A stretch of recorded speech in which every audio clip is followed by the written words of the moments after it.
আসসালামু আলাইকুম। আবারও আপনাদের মাঝে ভিডিও নিয়ে চলে আসলাম, রান্নার ভিডিও। আজ রান্না করব পোয়া মাছ এবং পোয়া মাছ দো পেঁয়াজা করব, আর মিষ্টি কুমড়া রানবো চিংড়ি মাছ দিয়ে। কীভাবে রান্না করি পুরো রেসিপি জুড়ে সাথে থাকবেন। রেসিপিটি ভালো লাগলে শেয়ার করতে ভুলবেন না, প্লিজ একটু শেয়ার করে দিবেন। আপনারা শেয়ার করলে অনেকটা ভালো লাগে। আপনারা শেয়ার করলে আরও 5 জন 10 জন মানুষ দেখতে পারে। আপনি একজন শেয়ার করলে আরও 5 জন 10 জন মানুষ দেখতে পায়। আশা করি শেয়ার করে দিবেন। যারা ফেসবুক থেকে দেখবেন আমাকে ফলো দিবেন, ফ্রেন্ড রিকোয়েস্ট দিলে পাবেন না, ফলো দিলে পাবেন ইনশাল্লাহ।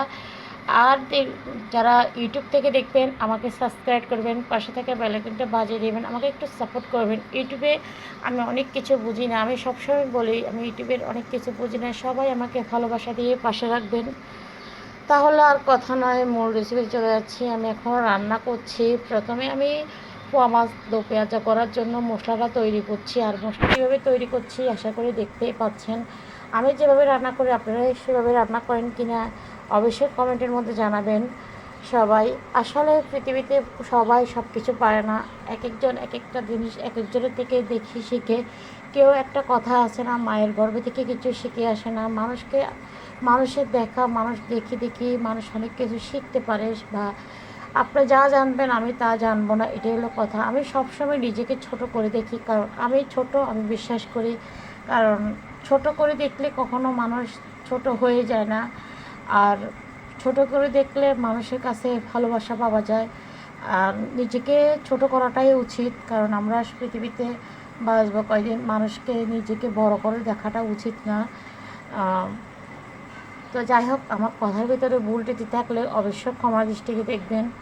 আমাকে একটু ভালোবাসা দিয়ে পাশে রাখবেন প্লিজ।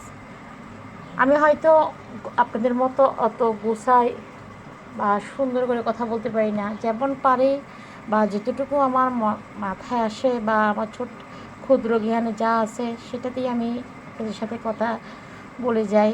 বা আমাকে সবাই আপনারা পাশে রাখবেন প্লিজ, একটু আপনাদের ভালোবাসা দিয়ে পাশে রাখবেন। আজকে বিগত 2 বছর আমি এই ফেসবুক প্ল্যাটফর্মে এবং ইউটিউবে আমি কাজ করে যাচ্ছি। এখনও আমি সফলতা পাই নাই বললে চলে, কারণ 2 বছরের ভিতরে আমার এখনও পর্যন্ত পেজটা ভাইরাল হয় নাই। জানি না আল্লাহ কখন আমার ইউটিউব ভাইরাল হবে এবং ফেসবুক ভাইরাল হবে, আমি জানি না। সবাই আমাকে জন্য দোয়া করবেন, আমার পাশে থাকবেন।